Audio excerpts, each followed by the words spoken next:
beautiful day outside.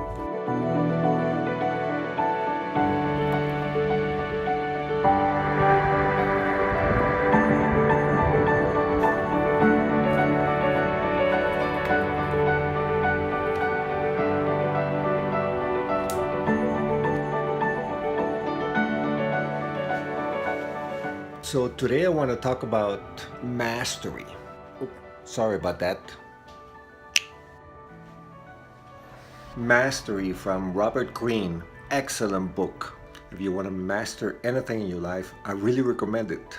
Anyway, let's go outside.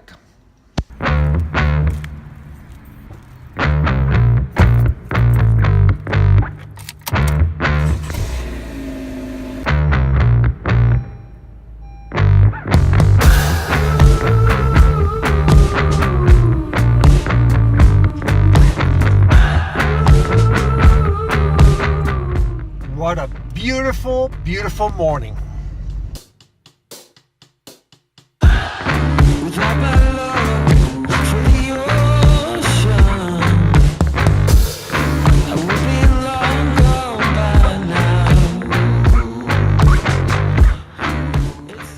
So now that we're here in the woods, Leonardo DaVinci, he was an illegitimate child. That was actually a lucky thing, because what happened was that he could not go to the big schools at the time, the fancy schools. And another lucky part of it is that his father had some sort of a printing job where he had the rarity of having paper. Da Vinci would sneak into his father's office and take paper with him and come into the woods, and he would draw anything that he would see in his view.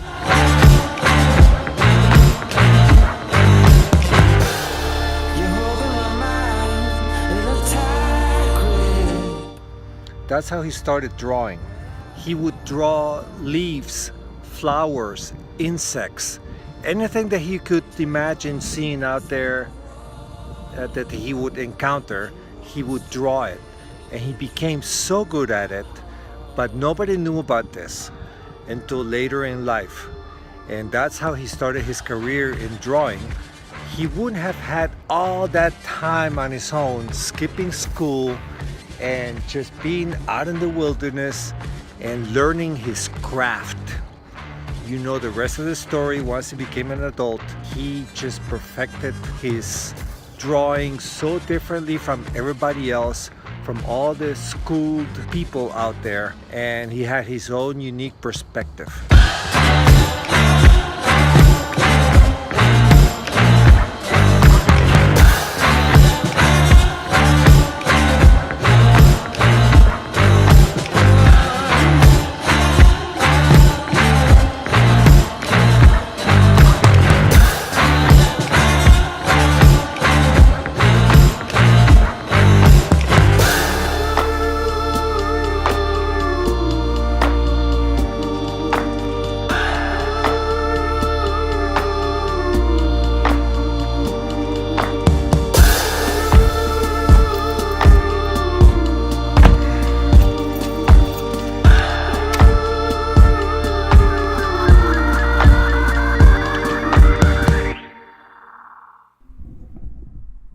But you have to understand that you need to have social intelligence, because you're going to confront people who are rigid, who are lazy, who have conformism. Conformism? They conform to whatever the environment is, and they don't change. They don't do things on their own. They don't think for themselves. Some of them are self-obsessed. There's also flightiness, which means they just change their minds for whatever reason. And my favorite, passive-aggressive. Stay away from passive-aggressive. These are people that just are afraid of confrontation, so they'll do anything behind your back, or they'll put you down even in front of you, but in a sly way. Just stay away from them.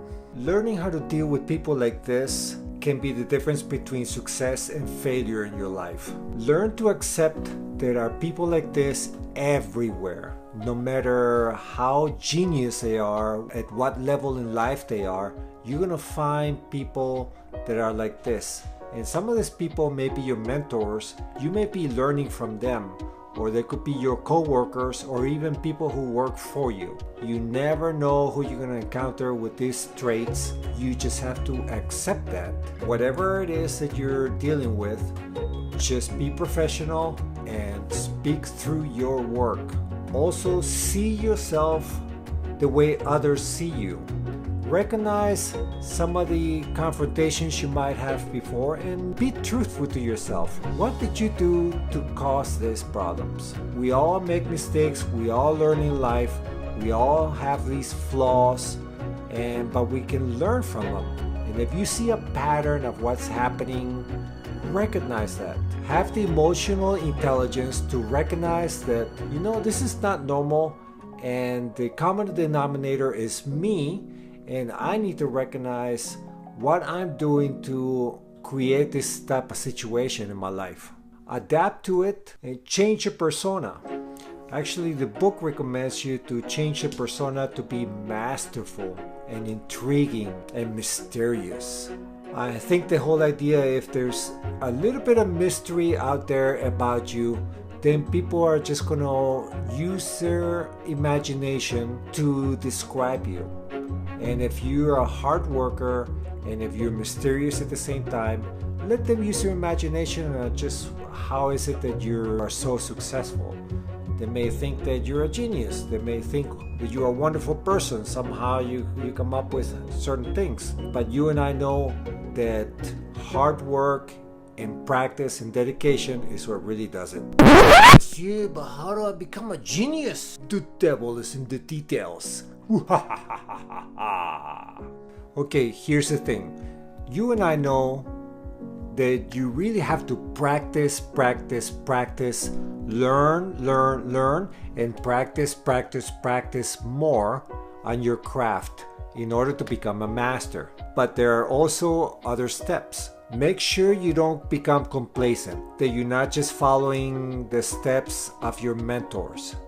Eventually, you want to create your own style. Try new things from what you've learned, something new. Once the information is consuming you, go for the extra step of creating something new, and that way you will create a new audience for yourself. The everyday mundane practice will become tedious at times, but make sure your long-term goals, your big goals, are always there for you, that you always focus on that, and that way the everyday work will become easier, or at least you'll know where you want to go and you won't get lost. Let your subconscious take over eventually. Learn to quiet your mind. Learn to meditate or pray if that's what you like to do. But quiet your mind and your soul and let all that information and practice that you've done in the past, just let it sink into your soul and let it emerge through your subconscious. New genius will come out of you. And finally, fuse that intuition with your mastery.